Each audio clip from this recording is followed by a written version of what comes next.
साथियों, 16 फरवरी से मध्य प्रदेश विधानसभा का बजट सत्र शुरू हो रहा है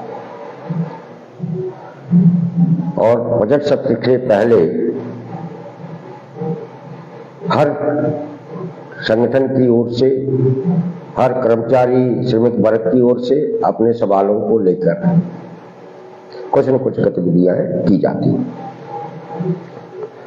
हम लोग अपनी पिछली बैठकों के दौरान ही अपना कार्यक्रम घोषित कर चुके थे कि हम निरंतर लगातार ये जो सरकारी विभागों के अंदर अस्थायी आउटसोर्स कल्चर पैदा किया गया है, जिसमें जिंदा रहने लायक वेतन मिलता है और नई नौकरी में सुरक्षा है,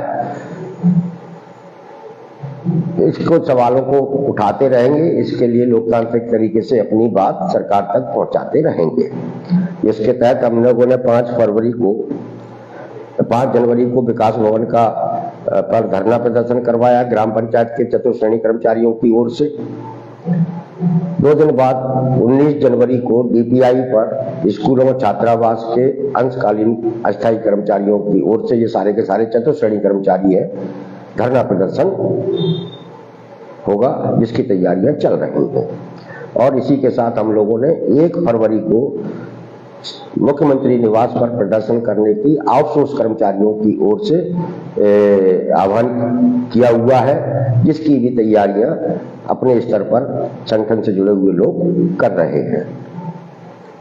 और इसके बाद साथ ही हम लोग कुछ इस बार विधानसभा बजट सत्र के दौरान कुछ नए तरीके की ऐसी एक्टिविटी करने की कोशिश करेंगे कि जिससे हमारा मुद्दा पूरे विधानसभा के अंदर चर्चा के प्रमुख केंद्र में रहे, क्योंकि ये लाखों लोगों के जीवन से जुड़ा हुआ मुद्दा है, जिस पर बोलने से, जिस पर बात करने से सरकार बच रही है, बचने की कोशिश करती है, लेकिन हम उसको ऐसा नहीं करने देंगे। हम अपनी बात लगातार करते रहेंगे और यही हमारे अब तक के जो संगठनात्मक गतिविधियों का जो कुल निष्कर्ष है वो यही है कि हमने अपने सीमित संसाधनों के जरिए, अपने जिला और प्रदेश कार्यकारिणी के सहयोग से ऐसे महत्वपूर्ण मुद्दों को हमने आम लोगों तक पहुंचाने की कोशिश की है जिन मुद्दों को दबाया जा रहा है, छिपाया जा रहा है। मुद्दा क्या है? मुद्दा स्पष्ट है और सबको पता है, लेकिन कोई चर्चा नहीं करता। मुद्दा साफ है कि इस मध्य प्रदेश में पिछले 20 साल में तीसरे और चौथे दर्जे की, तृतीय चतुर्श्रेणी की नौकरियां पूरी की पूरी अस्थायी आउटसोर्स कर दी गई हैं, ठेके पे दे दी गई हैं और इन नौकरियों में 3000, 5000, 7000 में काम कराया जा रहा है। और तो और जो हमारा पढ़ा लिखा युवा है, जो कंप्यूटर चलाता है, व्यावसायिक शिक्षा देता है, जो या नेटवर्किंग का काम करता है या दूसरे भी अन्य काम करते हैं, तो वो पढ़े लिखे हुआ है, उनको भी एक मजदूर के तरीके से उनको ट्रीट किया जा रहा है और कलेक्टर दर के नाम से उनको एक वेतन दिया जा रहा है, न्यूनतम वेतन जो केंद्र राज्य होते हैं वो। तो एक तरीके से न्यूनतम वेतन तो मजदूर को के लिए तय होता है, लेकिन दुर्भाग्य की बात है कि इस मध्य प्रदेश में कर्मचारी को भी मजदूर की श्रेणी में रख दिया गया है। इसलिए हमारी लड़ाई बहुत महत्वपूर्ण और बहुत बड़ी लड़ाई है और इस बड़ी लड़ाई को जीतने की तैयारियां भी हम व्यापक स्तर पर कर रहे हैं। ये बात भी सच है। हम जैसा भी है, जिस तरीके से भी है, लेकिन हम सरकार तक अपनी बात पहुंचाने में लगभग सफल होते हैं और सफल होने का कारण है कि मीडिया को भी हमको सपोर्ट मिलता है, क्योंकि मीडिया को के जरिए ये बात हर तरफ फैलती है और मीडिया भी ये बात मानने लगा है कि नहीं यार, मध्य प्रदेश में भी गलत हो रहा है। लोगों को, कर्मचारियों को, जिनसे खुद सरकार कर्मचारी को काम कराती है, उनको सरकार जिंदा रहने लायक वेतन नहीं देती है। ये बात हम मीडिया को समझाने में भी सफल हुए हैं। और क्योंकि लड़ाई बड़ी है, संघर्ष बड़ा है, इसलिए ये हमने पहले भी नहीं कहा है, आज भी नहीं कह रहे कि हम एक आंदोलन करेंगे, एक धरना प्रदर्शन करेंगे और हमारी समस्याओं का समाधान हो जाएगा। ऐसा नहीं। किसी भी समस्या का समाधान निरंतर संघर्ष के जरिए अपने मुद्दे पर अड़े रहने से ही संभव होता है। हम अपने मुद्दे पर अड़े हुए हैं, निरंतर संघर्ष कर रहे हैं। आज नहीं तो कल इस सरकार को सुनना पड़ेगा। और हमारे जिस तरीके से इस मुद्दे को उठाया गया है और हमने आम लोगों तक भी ये बात पहुंचाई है कि मध्य प्रदेश के अंदर पूरा सरकारी सेक्टर ठेके पे दे दिया गया, उसको असुरक्षित कर दिया गया है, ये बात आम लोग भी समझने लगे और सरकार की इससे बदनामी हो रही है, ये बात सरकार भी महसूस करती है। और इसीलिए आपने देखा होगा कि पिछले कुछ महीनों के अंदर ही 3-4-5 महीने के अंदर सरकार ने अपने तमाम सारे संगठनों को सक्रिय किया है। कर्मचारियों, नियमित कर्मचारियों के बीच में हमारे खुद मुख्यमंत्री गए और घोषणाएं भी की है। उन घोषणाओं से किसी भी कर्मचारी को कुछ नहीं मिला है। जैसे कल की घोषणा ही है, कल उन्होंने पंचायतों के सचिवों को बुलाया भोपाल में हजारों की संख्या में। मुख्यमंत्री जी, पंचायत मंत्री जी ने भाषण दिए, मुख्यमंत्री जी ने कहा कि हम आपको 7वां वेतनमान दे रहे हैं और उधर से तालियों की गड़गड़ाहट हुई। 7वां वेतनमान क्या है? पंचायत सचिवों को ये नियमित कर चुके हैं, इन्हें अपना कर्मचारी मानते हैं। अब कल उन्हें 7वां वेतनमान का लाभ देने की बात मुख्यमंत्री जी कह रहे हैं। ये क्या है? 7वां वेतनमान 2016 में सरकारी कर्मचारियों को दे दिया गया था, उसका लाभ मिलने लगा था। लेकिन दुर्भाग्य की बात है कि हमारा ये जो कर्मचारी वर्ग है, जो 10 साल तक 7वें वेतनमान के लाभ से वंचित रहा और 10 साल बाद जब मुख्यमंत्री ने कहा कि हम 7वें वेतनमान का लाभ देंगे, पंचायत सचिवों ने तालियां ठोकना शुरू कर दी। उन्होंने ये सवाल नहीं किया कि भाई हम तो 98 से नौकरी कर रहे हैं, आप तो ये लाभ तो 10 साल पहले मिलना चाहिए था। कि 10 साल बाद आप जो दे रहे हैं उसकी भी कोई स्पष्ट घोषणा नहीं है, कोई आदेश नहीं है, लेकिन सिर्फ भाषणों पर तालियां बजाने की जो मध्य प्रदेश में एक परंपरा शुरू हुई है, इस परंपरा ने ही अन्याय को बढ़ाने का रास्ता बनाया है और सरकार को अन्याय करने की छूट दी है। आजकल हमारे बहुत सारे कर्मचारी संगठन जो अलग अलग नामों से चल रहे हैं, जो नियमित कर्मचारियों के संगठन है, वो भी एकदम सक्रिय हुए हैं। आए दिन धरना प्रदर्शन, कोई समयमान, वेतनमान, क्रमोन्नति वगैरह वगैरह मुद्दे उठाकर वो सरकार तक अपनी बात पहुंचा रहे हैं। वो ठीक है, वो पुराने संगठन हैं, उनका अपना ढांचा बना हुआ है, वो एक साथ जिलों में ज्ञापन दे लेते हैं। लेकिन अभी भी उन लोगों को ये समझ में नहीं आया और अभी भी ये इस मुद्दे को नहीं उठा रहे और सरकार से ये बात नहीं कर रहे कि भाई जब सरकारी सेक्टर बचेगा ही नहीं तो आपके संगठनों का अस्तित्व क्या रह जाएगा।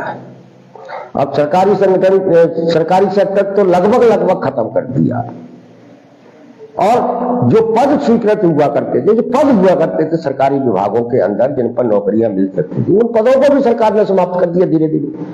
6 महीने के अंदर पहले एमपीवी में 23,000 पद समाप्त किए। मतलब एमपीवी में लगभग 90,000 पद थे, जहां 90,000 लोगों को नौकरियां मिला करती थी एक समय में। उन 90,000 में से इस सरकार ने 23,000 पदों को समाप्त कर दिया और 50,000 पद स्वीकृत करके कहा इतने लोग हमारे यहाँ रहेंगे, उन पर वो भर्ती करने की सोच रहे हैं। अभी भर्तियां 500-700,000 हुई हैं, यानी 23,000 अकेले एमपीवी में खत्म कर दिए। और हाल ही में उनने दैनिक वेतनभोगी, स्थायी कर्मी, कंटेंजेंसी जैसे जो स्थानीय स्तर पर रोजगार उपलब्ध कराने वाले पद थे, स्थानीय स्तर पर जिन पदों पर रोजगार मिलता था, उन पदों को भी इनने संख्यातिर घोषित कर दिया, यानी मृत घोषित कर दिया, यानी खत्म कर दिया। 2-2.5 लाख पद ये खत्म कर दिए। इस तरीके से मध्य प्रदेश के अंदर सरकार ने पिछले 6 महीने के अंदर ही अंदर 3-4 लाख पदों को समाप्त कर दिया सरकारी सेक्टर के। अब जो पद जो समाप्त किए उन पर लोग तो काम करेंगे, तो कौन से लोग काम करेंगे? या तो अंशकालीन में रखेगी सरकार, अंशकालीन का मतलब है कि 4,000-5,000 में काम कराएगी, या फिर आउटसोर्स में रखेगी, मतलब ठेके पे देगी। ठेके पे क्या स्थिति है आप समझते हैं कि ये गुलामों की नौकरी है। तो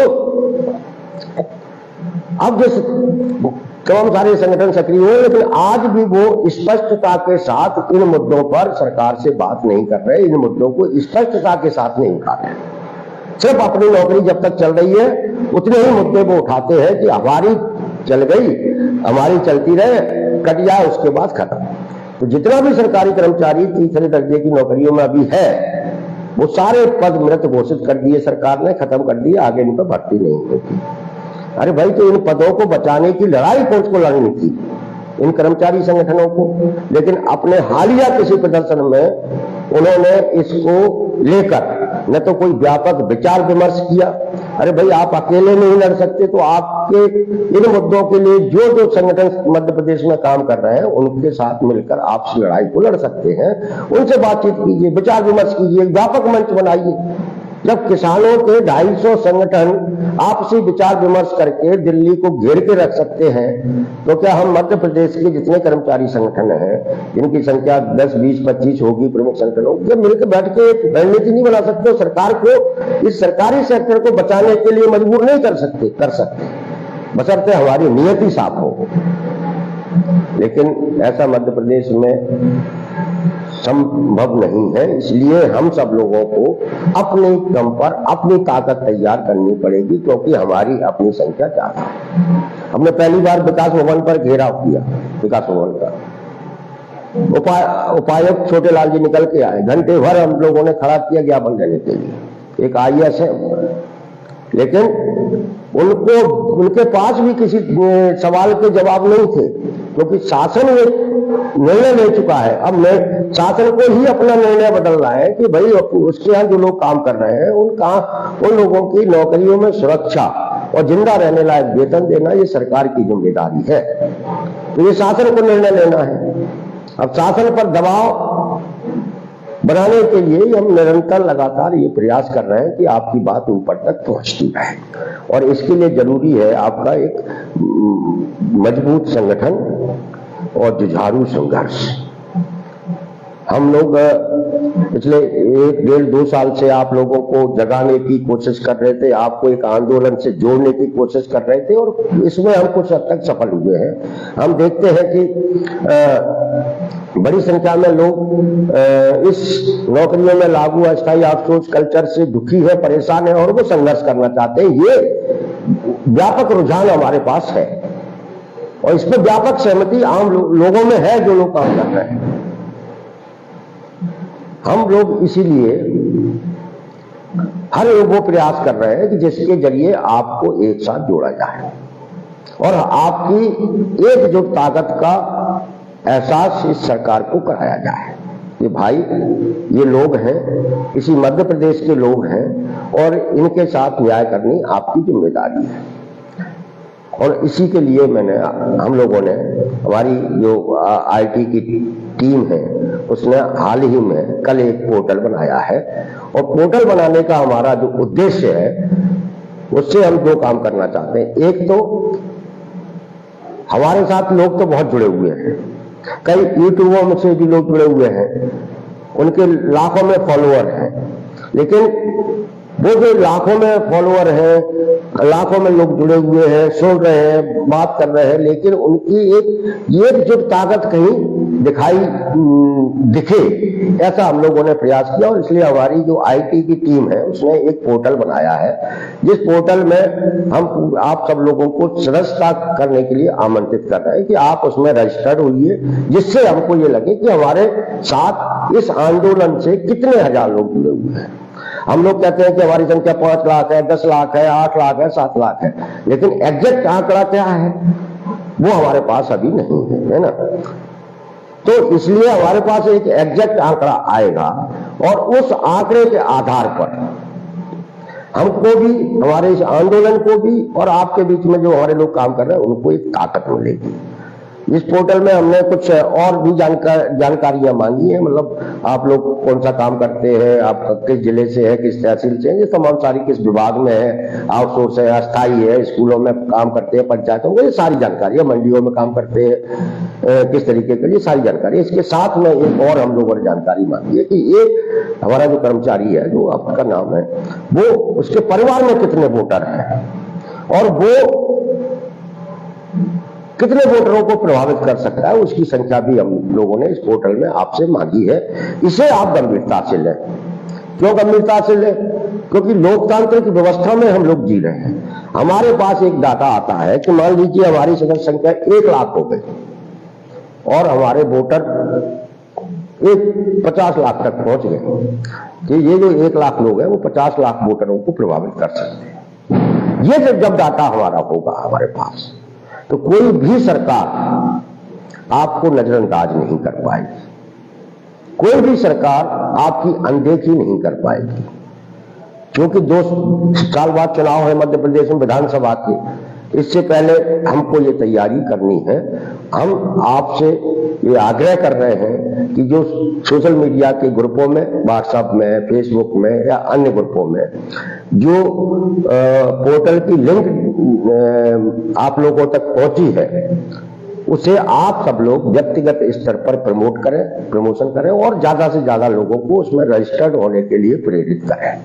ये आपकी ताकत बनेगा, ये पोर्टल आपकी ताकत बनेगा। जिस तरीके से आउटसोर्स की आवाज तेज ने आपके मुद्दे को दूर दूर तक पहुंचाया है, आम लोगों तक पहुंचाया है, वैसे ही ये पोर्टल आपकी बड़ी ताकत बनेगा। किस तरीके से ताकत बनेगा? इस पोर्टल में जो हमारे पास सदस्य संख्या आएगी, जितने विभागों से आएगी, जितने जिलों से आएगी, उसके आधार पर हम 2 काम करने वाले हैं। नंबर 1, क्योंकि मध्य प्रदेश में कोई स्टेट लेवल का मतलब राज्य स्तरीय ट्रेड यूनियन नहीं है, मतलब 5-6 ट्रेड यूनियन है, वो सब केंद्रीय ट्रेड यूनियन है और सब हर राजनीतिक पार्टी की ट्रेड यूनियन है। जैसे बीएमएस है, बीजेपी की ट्रेड यूनियन है, लाल झंडे की यूनियन है, वो कम्युनिस्ट पार्टियों की ट्रेड यूनियन है, इंटक है, वो कांग्रेस की ट्रेड यूनियन है। लेकिन राज्य स्तरीय स्वतंत्र ट्रेड यूनियन मध्य प्रदेश में नहीं है, और जिस कारण से आपके सवाल जितनी प्रमुखता से, जितनी दमदारी के साथ उठना चाहिए नहीं उठे, और किसी ने आपकी बात भी नहीं की। तो हम ये सदस्यता अभियान चलाकर ये डाटा इकट्ठा कर हम मध्य प्रदेश के श्रम आयुक्त को एक आवेदन देंगे, उनसे कहेंगे कि भाई हमारा संगठन है जो इस क्षेत्र में काम करता है, हमारे साथ लाखों की संख्या में आउटसोर्स अस्थायी कर्मचारी जुड़ा हुआ है, जिसकी सदस्य संख्या ये सूची है, ये पकड़िए, ये आप वेरीफाई कर सकते हैं, और हमारे संगठन को आप राज्य स्तरीय ट्रेड यूनियन की मान्यता दीजिए।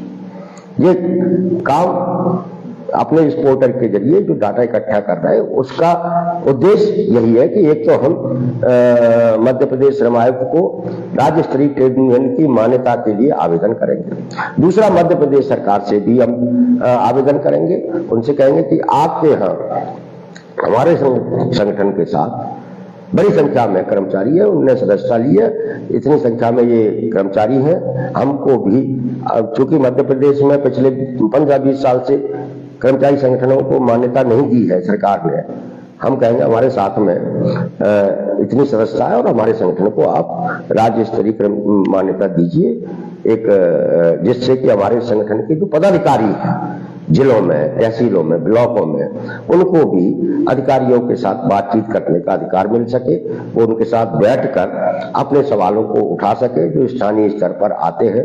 तो ये 2 काम हम लोग आने वाले दिनों में करेंगे, इसीलिए हम लोगों ने ये पोर्टल तैयार किया है।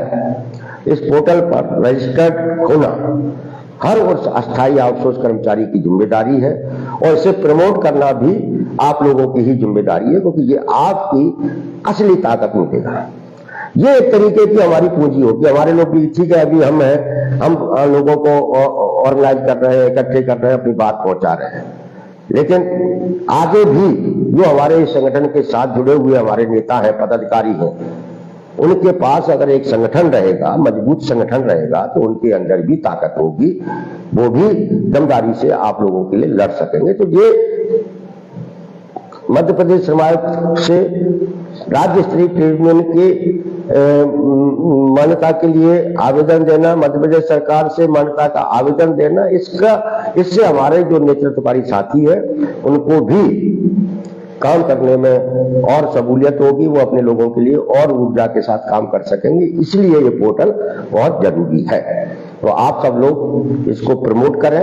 पोर्टल की लिंक हमारे इस पेज पर उपलब्ध है।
होता रहा है। कैसे होता रहा? जैसे मैंने अभी आपको उदाहरण दिया पंचायत सचिवों का। पंचायत सचिव क्या थे? पंचायत सचिव ग्राम पंचायत के द्वारा रखे गए कर्मचारी थे। ठीक वैसे ही जैसे आज पंचायतों में चौकीदार, व्रत, पंप ऑपरेटर, सफाई कर्मचारी काम कर रहे हैं, उनको भी ग्राम सभा ने रखा है, पंचायत ने रखा है। लेकिन वो पंचायत सचिव जो पंचायत का ग्राम पंचायत द्वारा रखा गया था, वो आज नियमित हो गया, अच्छा वेतन ले रहा है। ये सरकार ने कैसे कर दिया भाई? और वही जो पंचायत का चतुर्थ श्रेणी का कर्मचारी है, उसको कह रहे हैं कि ये तो पंचायत के कर्मचारी है, इनका नहीं कुछ हो सकता। तो भाई उस पंचायत ने, पंचायत सचिव को सरकार ने जब सरकारी कर्मचारी का दर्जा दे दिया, सारी सुविधाएं दे दी, तो वो चौथे दर्जे के क्यों नहीं हो सकता? हो सकता है। शिक्षा कर्मी रखे गए थे, पंचायतों के द्वारा ही रखे गए थे। पंचायत, जनपद, जिला पंचायत द्वारा उनकी नियुक्तियां हुई थी, कोई बोर्ड नहीं बैठे थे, कहीं परीक्षाएं नहीं हुई थी, वो सब सरकारी कर्मचारी हैं। ये बात मैं इसलिए कह रहा हूं कि इस मध्य प्रदेश में यदि आप संगठित हो जाए, सरकार को चुनौती दे दें, सरकार को हराने की, जिताने की ताकत का एहसास करा दे, तो आप न सिर्फ नियमित हो सकते हैं बल्कि बहुत सम्मानजनक पद भी पा सकते हैं सरकारी विभाग में। ये बीजेपी कतई नहीं चाहेगी कि वो सत्ता से बाहर जाए या सत्ता से दूर हो। कांग्रेस भी सत्ता में आने के लिए तमाम सारे काम करेगी। तो आप सत्ता को चुनौती देने वाली ताकत बनिए। मैं इन तमाम सारे आंदोलनों के साथ रहा हूं, हमें मालूम है उन लोगों ने सत्ता को चुनौती दी थी, तब सत्ता जाके उनके सामने गिड़गिड़ाई और गिड़गिड़ाकर उनको नियम न होते हुए भी सबको सरकारी कर्मचारी बनाया। आपके लिए वो भले ही कहें कि साहब ये ठेकेदार के आदमी है, भाई विभाग तो सरकार का है जहां काम कर रहे हैं, ठेकेदार तो तुमने रखा है, लोग तो मध्य प्रदेश के हैं। तो सब कुछ बदलवाया जा सकता है बशर्ते आप सत्ता को चुनौती देने की ताकत बने। हम लोग यही प्रयास कर रहे हैं कि आप सब युवा हैं, नौजवान हैं, आपके सामने पूरा भविष्य पड़ा हुआ है, आपके बच्चे भी हैं, जिनकी जिम्मेदारियां आपके ऊपर है। तो आप अपने भविष्य को इस सरकार से सिर्फ और सिर्फ संघर्ष करके एकजुट होकर ही सुरक्षित करा सकते हैं। और इसके साथ साथ आपको सत्ता को, सरकार को ये एहसास कराना पड़ेगा कि हम बनाने बिगाड़ने वाले लोग भी हैं, हम बना भी सकते हैं, हम बिगाड़ भी सकते हैं। इसलिए मैं कांग्रेसी हूं कि नहीं हूं ये सवाल नहीं है। आप लोग उन राजनीतिक पूर्वाग्रहों से ऊपर उठे। कोई भी राजनीतिक नेता अपना सगा नहीं है, ये आपने एहसास कर लिया होगा। एक 10-15 साल की नौकरी करते हुए कोई नेता आपके बारे में नहीं बोला, कोई नहीं बोला। क्यों नहीं बोला भाई?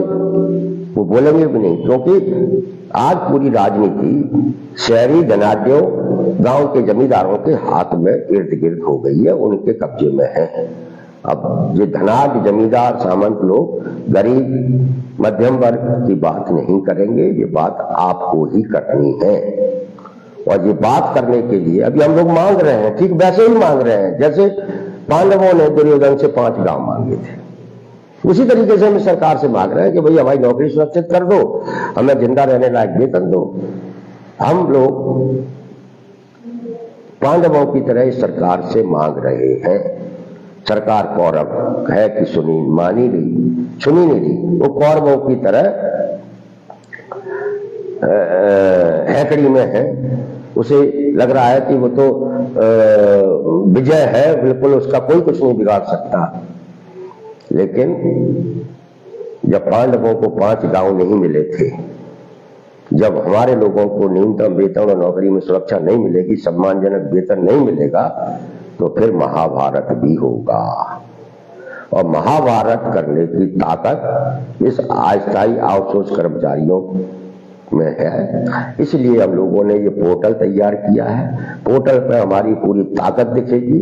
हमें उम्मीद है कि इस पोर्टल पे मध्य प्रदेश के जो लाखों लाख लोग हैं, जो यूट्यूब चैनलों के व्यूअर्स हैं, वो सब इस पोर्टल पर अपना रजिस्ट्रेशन करेंगे, अपनी एकता अपने भविष्य को सुरक्षित कराने के लिए बनाने की कोशिश करेंगे।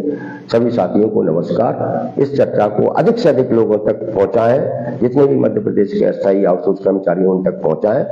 19 जनवरी को हम लोग डीपीआई पर एक प्रदर्शन कर रहे हैं। 1 फरवरी को सीएम हाउस का घेराव आउटसोर्स कर्मचारी की तरफ से किया जाएगी, जिसकी तैयारियां चल रही हैं। हमें उम्मीद है कि हम लोग लड़ते रहेंगे, बोलते रहेंगे तो जीतेंगे। आप सब लोग इस चर्चा को